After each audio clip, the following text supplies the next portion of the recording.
Hello दोस्तों, नमस्कार दोस्तों, मैं दिलीप मदेशिया आप लोगों के बीच फिर आया हूँ एक नए टॉपिक के साथ कि आज के कुछ दिन बाद हमारे भारत के अंदर रक्षाबंधन एक ऐसा त्योहार जो भाई और बहनों के लिए पवित्र रिश्ता माना गया, जो मुझे लगता है कि न जाने कई दशकों से ये त्योहार मनाया जाता है। और उस रक्षाबंधन के दिन हर बहन अपने भाई के हाथ में राखी बांधती है और शायद भाई भी यही प्रार्थना करता होगा कि मेरी बहन सदा खुश रहे, जहाँ भी रहे हमेशा खुश रहे, उसको दुनिया की सारी खुशी मिले। हेलो, ये सही है कि हम अपनी बहन से प्रार्थना करते हैं, हम अपने बहन को खुश देखना चाहते हैं। किंतु मैं इस रक्षाबंधन के अवसर पे मैं अपनी बहनों से कहना चाहूँगा, क्योंकि आज या मेरी बहन हो या समाज की बहन हो, सब बहन है, तो मैं उन सभी बहनों को ये मैसेज देना चाहता हूँ कि आप अपने भाई को राखी बांधिए और उनसे एक प्रॉमिस लीजिए कि जैसे मैं आपकी बहन हूं, इस तरीके से समाज में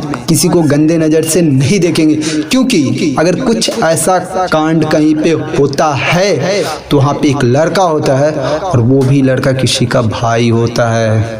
तो मैं आप लोगों को एक बड़ा संदेश देना चाहता हूं कि मैं आप लोगों से रिक्वेस्ट करना चाहता हूं कि आज समाज में लोग बोलते हैं कि समाज में बदल नहीं सकते हैं, लेकिन बदलाव तो कर सकते हैं, हम स्वयं को बदलेंगे। हर एक बहन अगर संकल्प ले ले कि अपने भाई को, अपने जिस भी रिश्ते को मानती है उस रिश्ते को अगर एक संकल्प के साथ अगर आगे लेके चला जाए, अपने भाई से आप प्रॉमिस लीजिए कि भाई मुझे गिफ्ट में कुछ नहीं चाहिए, बस आप अपना नेचर बदल लो।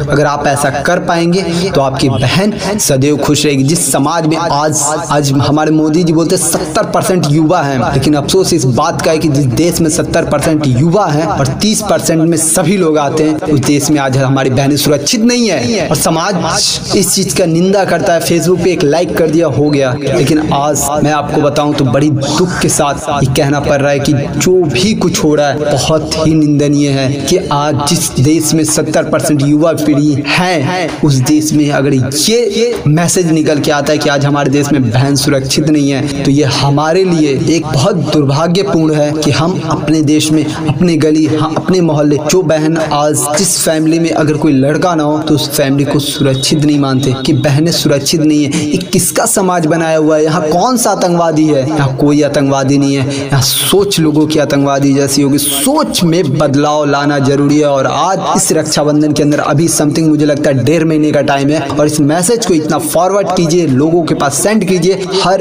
एक बहन के फोन में ये मैसेज जाना चाहिए, ज्यादा ज्यादा शेयर करिए ताकि लोगों को इस बात का अनुभव हो कि समाज में हर एक लड़की हमारी बहन समान है और हमारी इज्जत करना मेरा धर्म है और इस धर्म को हमेशा याद रखेंगे और एक ऐसी अटूट धागा हाथों में बांधिए जो 1 साल पूरा चले। और मैं इस मैसेज को इसलिए आप लोगों के बीच लाना चाहता हूं कि जो एक सर्वे के अनुसार बताया गया था कि भारत के अंदर हर 20 मिनट में हमारी बहनों के साथ गंदा व्यवहार किया जाता है।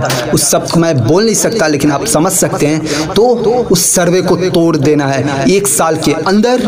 मुझे इस सर्वे को झूठा ठहरा देना कि अगर हम चाह लें तो हर एक चीज बदल सकते हैं। ये देश हमारा है, समाज हमारा है, तो हम इस समाज के नागरिक हैं। हमारी जिम्मेदारी है कि हमारे समाज के अंदर हमारी माता, बहनें, कोई भी हो, हर कोई सुरक्षित महफूज रहना चाहिए। 10 बजे के बाद किसी बहन का धड़कन तेज नहीं होना चाहिए कि मैं घर कैसे जाऊंगी। हेलो, हम उन्हें एक विश्वास दिलाएं कि समाज में आप कहीं भी हो सुरक्षित हो। अगर कुछ ऐसे हैं जो कमी नहीं कर रहे हैं, उनको आप इस बात से समझाइए और ना समझे तो जूते मारिए उनके मुंह पे और उनको बताइए कि अगर तुम्हारी नात बात कर खानदान में कहीं भी अगर कोई एक बहन है जिसे तू राखी बंधवाने जाता है, उसकी तेरी कसम कि तू हर किसी को अपनी बहन की सम्मान की नज़रों से देखेगा। और इस मैसेज को ज़्यादा फॉरवर्ड कीजिए। मुझे कोई भी शब्द अगर गलत लगे तो आप कमेंट बॉक्स में मुझे लिख सकते हैं, मैं उस चीज़ को सुधार करने की कोशिश करूँगा। मेरा मैसेज बस एक संदेश है, समाज में बदलाव आनी चाहिए। मैं करूँ, आप करें, सब करें, ये सबकी जिम्मेदारी है। फिर मैं नेक्स्ट वीडियो मिलूंगा, तब तक के लिए जय हिंद, जय भारत। जय हिंद, जय भारत।